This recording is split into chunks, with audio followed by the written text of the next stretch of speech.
Myself, Karanam Ajit Assistant Professor, Vijayanagara College, Hosapete. In today's session, we shall discuss the concept of optics. And in optics, we shall understand the phenomenon of interference.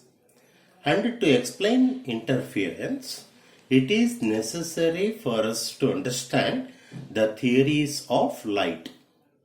Now, before we understand the theories of light, let us now consider what is optics.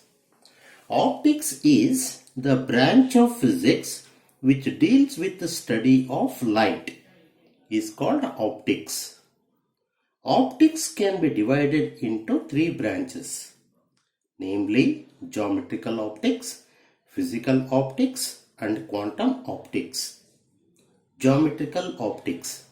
The branch of optics which deals with light travels in straight lines is called geometrical optics. Example, rectilinear propagation of light, reflection and refraction. And physical optics. The branch of optics which deals with the wave nature of light is called physical optics. Example, interference, diffraction and polarization. Then what is quantum optics? The branch of optics which deals with quantum nature of light is called quantum optics. Example, photoelectric effect, Compton effect, emission and absorption of light, or such as black body radiation. These are examples of quantum optics. Now, at this instant, it is necessary for us to understand what is light. Light is an agency which produces the sensation of sight, and it is invisible by itself but makes other objects visible is called light. Then how do we define light? Light is defined as the radiant energy which produces the sensation of sight. This light is a form of energy which can be transferred from one point to another either by particle motion or by wave motion. Accordingly, there are different theories of light, namely corpuscular theory, wave theory of light, electromagnetic theory, and quantum theory of light. Now, what is this corpuscular theory? It was discovered by Newton in the year 1675. According to this theory, light was regarded as a stream of minute particles. These minute particles are called as corpuscles, which are emitted from a luminous body. Whenever they fall on the eye, it produces the sensation of sight. These corpuscles are emitted with enormous speed, have kinetic energy. They travel along the straight lines, which explains rectilinear propagation of light. When these corpuscles approach a reflecting surface and experiences a repulsive force from the surface, which explains the phenomenon of reflection. And further to explain the phenomenon of refraction, Newton assumed that the corpuscles approaches a reflecting surface. Whenever it approaches a reflecting surface, they begin to experience an attractive force. Attractive force means it travels from one medium to another. That means it towards the surface, which explains that velocity of light in denser medium is more than in rarer medium, which is the most controversial statement that was made by Newton. Later on, the person by name Foucault made correction to the Newton statement, stating that velocity of light in denser medium is less than that in rarer medium. And the different colors of light were explained due to different size of corpuscles. And it could not explain the phenomenon of interference, diffraction and polarization. Hence, this theory was discarded.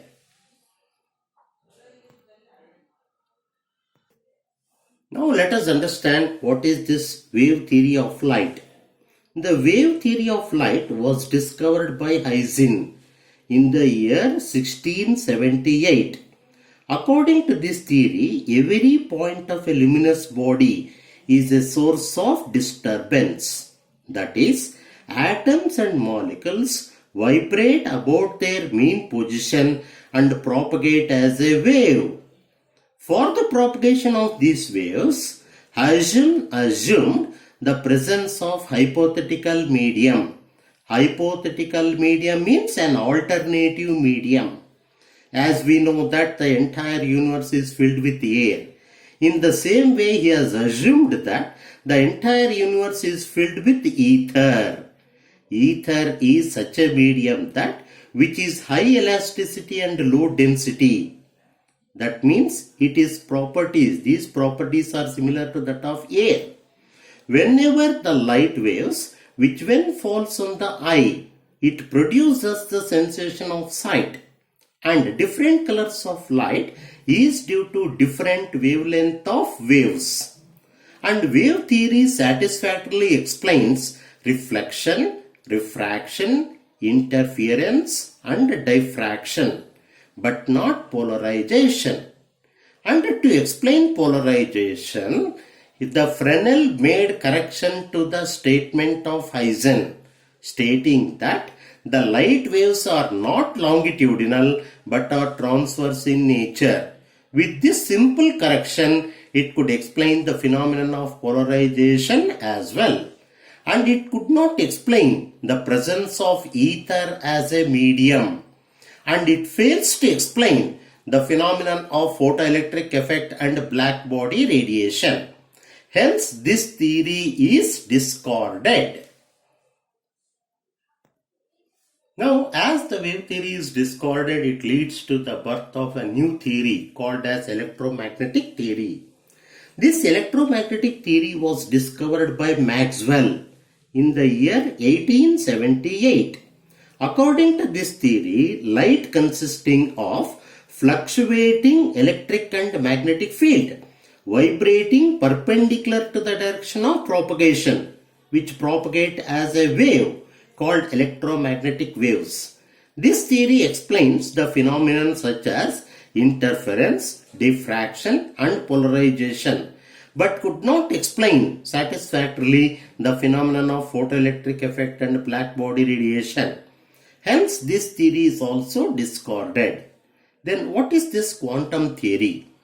According to quantum theory, which was discovered by Max Planck in the year 1901, according to this theory, black body radiation is not continuous, but it consisting of small packets of energy called quanta or photon. We will come back to this point, what are photons. Then we shall understand what are these photons, and the energy associated with each quanta of energy is directly proportional to its frequency. That is, E is directly proportional to nu. Nu is frequency. It is called nu. Nu means frequency. And E is equal to NH nu, where N is an integer which can take a value equal to 1, 2, 3, etc.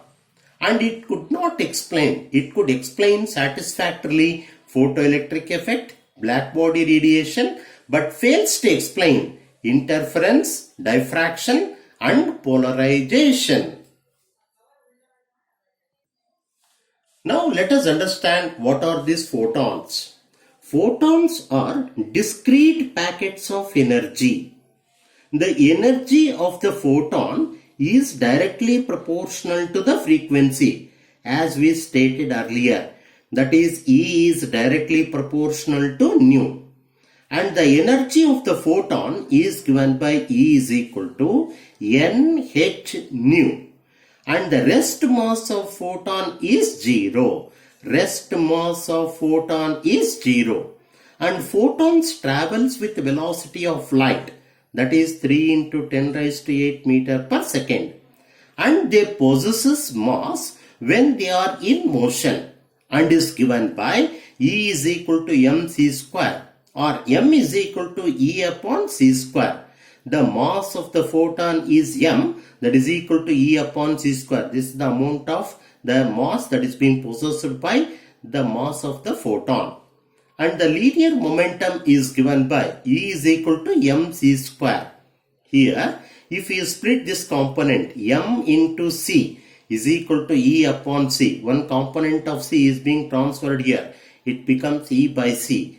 You know that E is equal to h nu, the energy of the photon. E is equal to h nu, and c is given by c itself.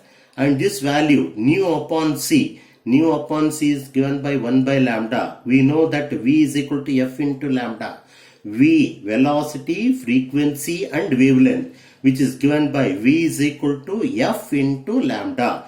V, in place of V write C, is equal to F. In place of F write down nu and lambda. Then E is equal to C is equal to nu into lambda, or 1 upon lambda is nu upon C. Therefore, on replacing nu by c by lambda, then we get this as h upon lambda.